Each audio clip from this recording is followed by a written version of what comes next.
మీకు అందరికీ తమ్ముళ్ళు చూస్తే అర్థమైపోయి ఉంటుంది శ్రీరామనవమి బ్లాగ్ ఈరోజు. సో నేను చాలా రోజుల తర్వాత బ్లాగ్ చేస్తున్నాను. సో హోప్ మీ అందరికీ నచ్చుతుంది అనుకుంటున్నాను. సో ముందుగా మీ అందరికీ శ్రీరామనవమి శుభాకాంక్షలు. సో మీరందరూ పండుగ ఎలా జరుపుకున్నారు అనేది కామెంట్ సెక్షన్లో చెప్పండి. అండ్ ఈరోజు నేనైతే మంచిగా ఎలా వంటలు చేసుకున్నాను, ఏమేమి చేశాను, అండ్ ఈరోజు నేను కొత్త ఐఫోన్ కూడా కొనుక్కోబోతున్నాను. అవన్నీ ఈ వీడియోలో మీకు చూపిస్తాను. సో స్టే ట్యూన్, వీడియోని పూర్తిగా చూడండి. వీడియో నచ్చితే లైక్ చేయండి, షేర్ చేయండి అండ్ సబ్స్క్రైబ్ చేయండి. అండ్ ఇంకెందుకు ఆలస్యం వీడియో స్టార్ట్ చేసేద్దామా. మనందరికీ పండుగలు అంటేనే ఒక చిన్న ఎమోషన్ కదా. సో అందరూ ఇండియాలో ఉన్న వాళ్ళందరూ అయితే మంచిగా శ్రీరామనవమి రోజు ఉదయాన్నే మంచిగా రెడీ అయిపోయి అండ్ గుడికి వెళ్ళిపోయి సీతారాముల కళ్యాణం చూసి చాలా బాగుంటుంది. నేను కూడా చిన్నప్పుడు అంతా కొంచెం బీటెక్ అయిపోయిన తర్వాత పండగలకి అంటే చిన్నప్పుడంతా పండగ అంత కొంచెం తెలియదు, రెడీ అయ్యామా ఆడుకున్నామా అలాగా. కొంచెం బీటెక్ అయిపోయి అలా ఉన్న తర్వాత అమ్మ వాళ్ళ గుడికి తీసుకెళ్ళడం, సో పండగల గురించి తెలుసుకోవడం, ఇవన్నీ చాలా బాగుంటాయి. సో మేము ఇక్కడ ఉండడం వల్ల మేము అంత గుడులు కూడా ఉన్నాయి మాకు దగ్గరలో, అయితే వెళ్ళొచ్చు. కానీ ఈరోజు మేము వెళ్ళట్లేదు. కానీ అన్నీ శ్రీరామనవమి రోజు అంటే నాకు అన్ని మెమరీస్ గుర్తొస్తున్నాయి. మన చిన్నప్పుడు ఎలా చేసేవాళ్ళం అండ్ అదొక కనెక్షన్. చాలా పండుగలు అంటే చాలా బాగుంటాయి. కానీ మేము చాలా మిస్ అయిపోతున్నాం ఇక్కడ. సో ఆ ఫెస్టివ్ వైబ్స్ అనేది మిస్ అవ్వకుండా సో చిన్నగా ఏదో ఒకటి ఉదయం లేచి రెడీ అవ్వడం అండ్ మంచిగా వంటలు చేసుకోవడం, కొంచెం బయటకు వెళ్ళడం, ఇలాగా అన్నీ కొంచెం ఆ పండగ వాతావరణం రావాలని చెప్పి ఏదో ఒకటి చిన్నగా అలా చేస్తూ ఉంటున్నాము. సో మీరందరూ ఎలా చేసుకున్నారు శ్రీరామనవమి? సో మేము కూడా ఉదయం నుంచి శ్రీరామనవమి పాటలు లైవ్ అవన్నీ ఉంటాయి కదా, అవన్నీ వింటూ ఉన్నాం. సో దట్ ఇంట్లో అంతా మాకు ఆ ఫెస్టివల్ వైబ్సే వస్తూ ఉన్నాయి. సో కానీ ఎంత ఎలా ఉన్నా కానీ ఇండియాలో పండుగ వేరే కదా. సో ఇండియాలో అయితే మంచిగా గుడికి వెళ్తాము, ఆ సాంగ్స్, ఆ మంత్రాలు అండ్ చాలా బాగుంటుంది, ఆ ఫీలే వేరు. కానీ మేము ఏదో కొంచెమన్నా అలా తేవాలి అని చెప్పి పాటలు, ఇలా వంటలు, రెడీ అవ్వడం ఇవన్నీ చేస్తున్నాం. సో మీకు ఈ వీడియో నచ్చిద్ది అనుకుంటున్నాను. సో నచ్చితే ఏం చేయాలి కదా మీ అందరికీ subscribe to my channel.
So ఈరోజు మీరందరూ ఏమేమి వంటలు చేశారు, శ్రీరామనవమి ఎలా జరుపుకున్నారు అనేది కామెంట్ సెక్షన్లో నాకు చెప్పండి.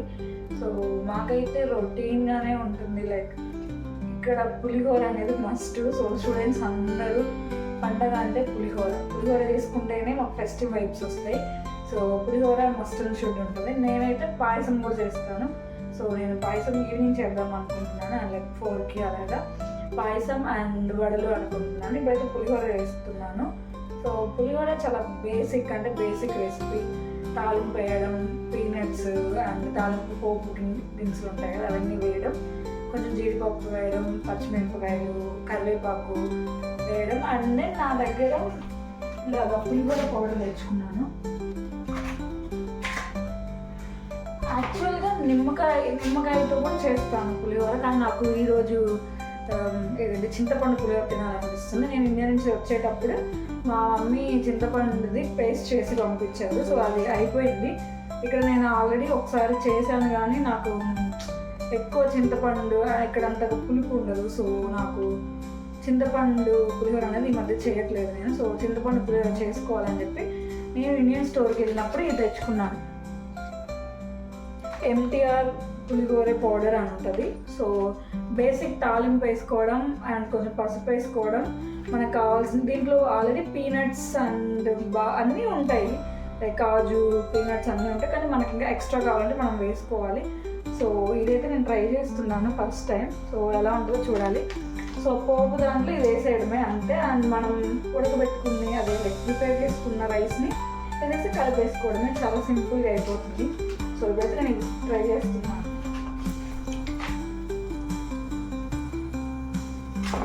సో ఇలా ఉంటుంది ఆ పౌడర్. సో మనం ఆ పౌడర్ వేసుకొని కొంచెం సేపు ఇలాగా రోస్ట్ చేసుకోవడమే. తర్వాత మనం అంత కుక్ చేసి పెట్టుకున్న రైస్ వేసేసుకుంటే అంతే, పులిహోర రెడీ అవుతుంది. సో అలా ట్రై చేస్తే ఎలా ఉంటుంది అనేవన్నీ నాకు చెప్పండి. సో ఎంత బాగుందో అసలు చూడడానికి, కలర్ కానీ రియల్గా అయితే ఇంకా పసుపు కలర్ చాలా బాగుంది. సో ఎమ్మి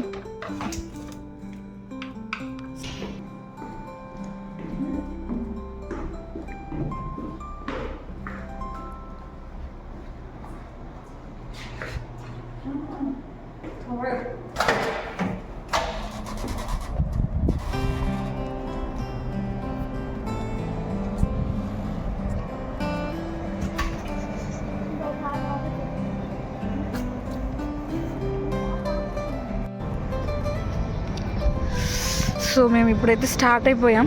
చూస్తున్నారుగా ఈ స్ట్రీట్లోనే మా హౌస్ ఉంటుంది. సో ఇటు స్ట్రైట్గా వెళ్ళిపోతే ఆ కార్నర్లో అక్కడ యాపిల్ స్టోర్ ఉంటుంది. సో మేము ఇప్పుడు పిక్ చేసుకోవడానికి వెళ్తున్నాం. సో అక్కడికి వెళ్ళాక మాట్లాడదాం. సో వచ్చేసాం ఇప్పుడే స్టోర్కి. ఫుల్ క్రౌడ్ ఉంది లోపల. సో లోపలికి వెళ్ళి మనం ఐఫోన్ పిక్ చేసుకోవాలి. సో ఇంకా చాలా టైం ఉంది. సో వెళ్ళి అసలు కలెక్షన్ ఇంకా ఏమేమి ఉన్నాయని చూద్దాము. సో వచ్చేసాం యాపిల్ స్టోర్కి.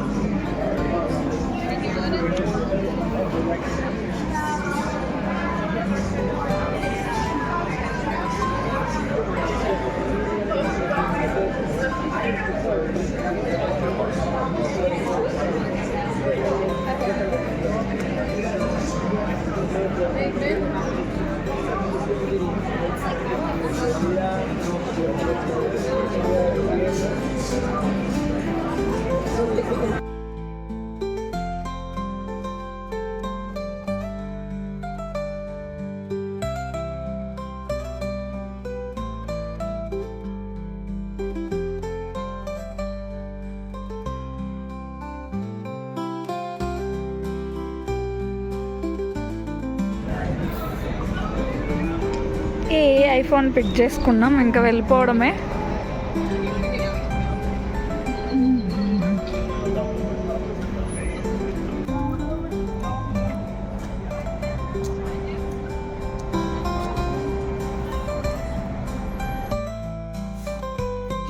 ఇప్పుడే వెళ్ళేసి ఐఫోన్ కూడా తెచ్చేసుకున్నాం. సో మీకు ఇప్పుడు ఓపెన్ చేసి ఏం కలరు అండ్ ఏం సిరీస్ ఇవన్నీ చెప్తాను. సో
దాని తర్వాత ఐఫోన్ 16 Pro Max ఉంది.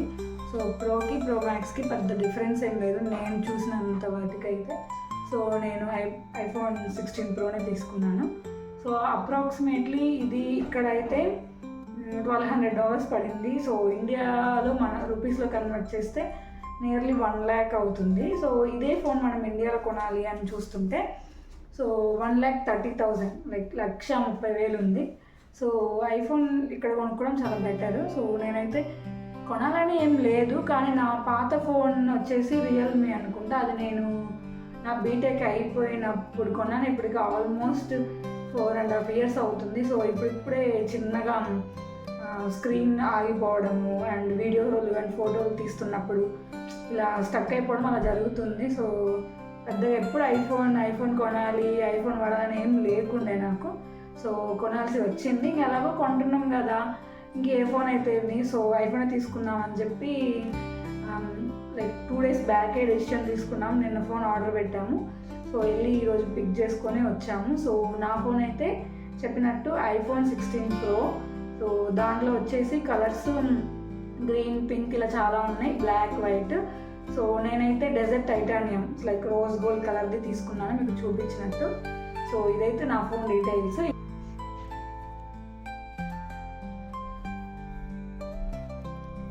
సో మా శ్రీరామనవమి అయితే ఇలా జరుగుతుంది. సో మేము పులిహోర అంతా తినేసి ఇంకంతా అయిపోయింది. సో మీకైతే ఈ వీడియో నచ్చింది అనుకుంటున్నాను. నచ్చితే please do like, share and subscribe to my channel. Bye.